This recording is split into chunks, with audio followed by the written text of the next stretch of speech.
Hey guys, it's Sam. So it is currently 3:05 a.m. I'm at the San Francisco International Airport, also known as SFO, and I have a couple hours till my flight. So I decided to honor my promise and answer some of the Q&A questions for you. So I'm gonna get a little closer um, for a bit. I think I recorded this video actually just now, but the sound quality wasn't good at all, so I had to do a re-record. So yeah, I'm trying to speak a little louder this time and hopefully answer your guys' questions in this video. So, like the last video that I recorded and had to delete, like I said, I'm going to answer the top questions mainly because it seems like you guys want them to be answered more since you uploaded the comments, and quickly explain, um, hopefully be as clear as possible, and then move on. I'm going to do just like 5 questions for now. See your guys' feedback. Um, if this video is too boring or you want me to answer in more detail, let me know. But just, again, I'm really tired right now. It's like 3:05 a.m., 3:07 a.m. now, and I'm just waiting for my plane. So, first off is from Aesop Bsop, and the question is, what is your bias ranking list and why? So I explained this before. It is a frequently asked question, really, for me. Um, but like I said, I don't really have a bias list. I like all the members, and they're constantly shifting up and down. So I really cannot name for even if you like had like $1,000 or like $10,000, I couldn't name my favorite members. Um, I think like in a list of 9. I said before my favorite 3 members are Nayeon, Sana, and Tsui in that order. Reasoning is Nayeon has infinite amount of charm, I think. Um, she's super funny. Her smile just kills me every time, and I think she always looks good. Sana, um, at fan signs, she's super sweet. She is also super beautiful, and she also has a really fun sense of humor, and she says really funny things. So for me, sense of humor is a really big thing. Again, I apologize for the noise. And third, Tsui, I think she's the most beautiful girl in existence, and just seeing her up close actually stuns me. And I'm usually never like that. Sorry, my notification. Anyway, so hopefully that answers your question, Aesop Bsop. Um, Sorry if it wasn't super clear. If there's any more, I can't really do any more. I mean, sorry, tired. Anyway, next comes from Once Upon a Twice, and the question is, I don't know if this is more of a question or a suggestion, but why don't you do reaction videos to Twice MVs? Of course, when they come out newly reaction-wise. So one of the reasons is I'm actually usually not around to edit and stuff for a video when Twice's music videos dropped.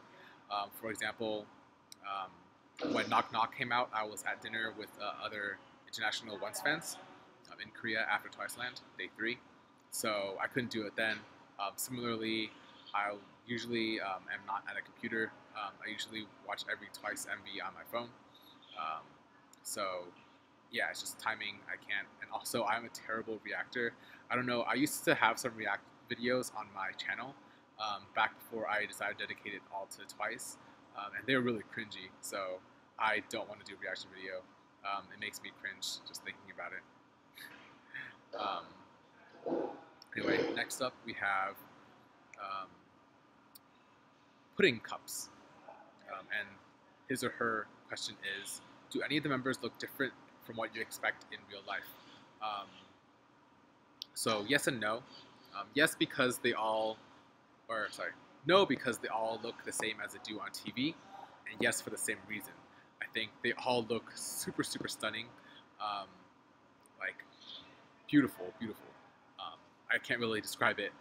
The only thing that's different is sometimes, not all the time, but sometimes when I see them at fan signs, they have like glitter on their faces, so it's literally like shining.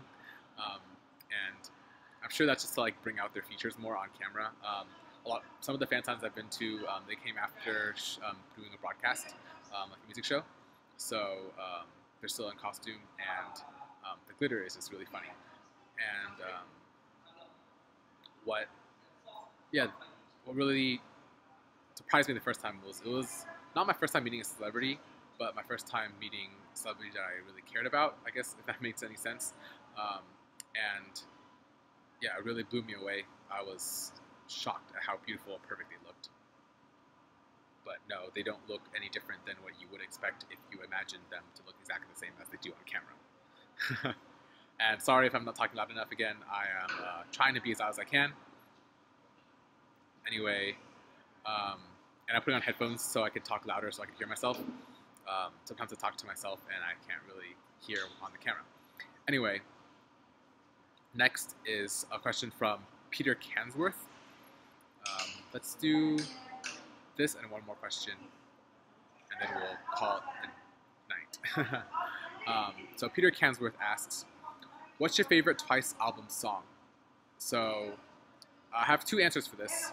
One, I can't choose really if you're including title tracks, because I think Twice's producers and the producers do a really great job at picking songs to be title tracks.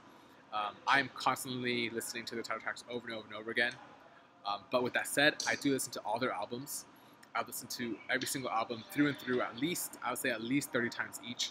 I'm constantly listening to their songs, walking to school, walking back from school, between classes, at the gym. So yeah, I've listened to all the songs a lot. And if you don't count title tracks, because I really love their titles, if you don't count title tracks, then I would say Going Crazy from Story Begins.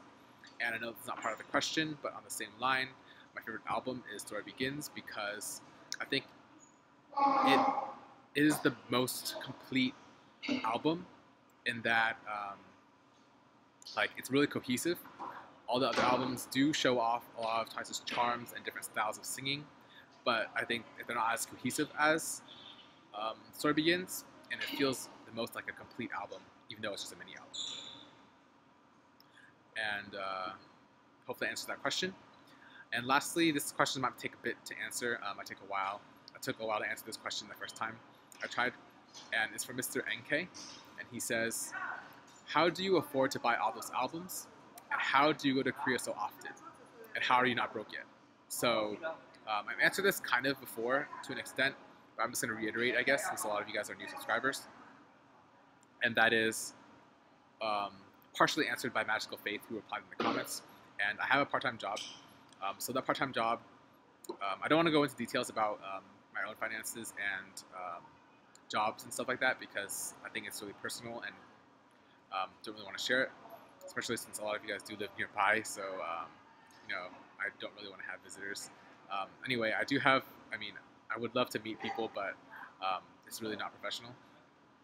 Anyway, I do have a part-time job, and that makes me approximately $1,000 a month, give or take. So that's something. And I also get money from YouTube sometimes, if I make enough for the month. Still growing, so hopefully I'll have more consistent income in the future. And I also have an eBay store where I do sell things to get money. Unfortunately, I'm spending that for the next couple of months because I'll be in Korea, I'll be able to ship out. And those are the three main sources of income. Additionally, I recently picked up another job. I don't know if you followed me on Twitter, but I finalized an on-campus job for next year. So I'll have a little more income to spend. And unfortunately, both that and my current part-time job, I will not be doing while I'm in Korea. Because again, I'll be in Korea. So, you know, that's that. However, the Korea job does pay, so I'll be having some income to spend on the comeback and stuff, at least for that. Sorry for saying a lot. Again, it's like 3:15 in the morning now. Getting ready for my flight soon, hopefully. Anyway, getting back on track. Yeah, those are the ways I have money. How do I go to Korea so often? For winter, it's a gift from my parents. I was trying really hard at school, so they decided to give me a trip to Korea. And super thankful for that. And for this time, my company is paying for it. The company that I'm working for this summer, they're covering my flight costs. So that's that. As for the other times, I just use my own money. It's pretty expensive, but you know, I spend my own money for it. And going in hand with that, my philosophy with spending is that First off, I'm in law school right now, so I'm going to be a lawyer, um, hopefully. And I think in the future I'll be able to earn money and I'll have less time to do things like this. So I want to take advantage of the time between, um, where between starting to have income and then going to actually work um, for a career. So using this extra income from part-time jobs, um, experience, I want to be able to live my youth, I guess, and do stuff that I want. So, that's why I'm doing this. Why I want to have the experience before I do a lot of work. Um, so, with that lifestyle, I do encourage it if you have the expendable income. But for fans who aren't as, I guess, well off, I don't want to say I'm well off because I really am not. Um, like making $1,000 to $1,500 a month is not well off by any means, I think. Um, but I have a scholarship, so that pays for my school mostly, and I am taking out loans, which I will pay back eventually. On my own. So, um, my main cost is going to do my stuff, and I'll probably show you guys if you guys are interested. I do have a really strict, a recently really strict meal plan where I save a lot of money on food. Before I just eat free food on campus because my school does get a lot of free food.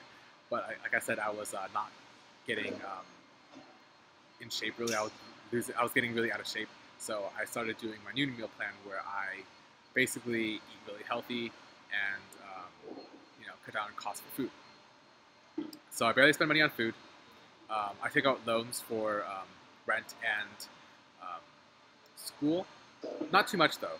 I think it's pretty manageable. I can pay it back pretty quickly once I get a job. And I have a large scholarship. So most of my money goes to twice stuff because, like I said, I feel like this is a transition between me getting expendable income for the first time and having a career finally. So I want to have in these years to have as much fun and as much, live as much of my life as I can on my own before having to fit in the restrictions of my career. So I know it might not be the best path to take. I probably should save more money in the future, but I think law school is super stressful. I don't know if any of you guys have been, but it's been the most stressful year of my life. And without doing this stuff, collecting, going to see twice, I don't think I would have been able to come out of the first year as sane as I am. I think you really don't understand it until you've lived it yourself. I didn't really expect this either, but really, it's really necessary for me. So, like I said, I don't encourage this if you don't have the income. Definitely don't build yourself into debt for doing this, just for some enjoyment. But personally, I can, and that's why I do it. So I don't know if that came out weird, but that's just how my own philosophy works. So yeah, hopefully this video recorded well. I'm going to upload it soon, and I will talk to you guys later. Thanks for watching. Bye.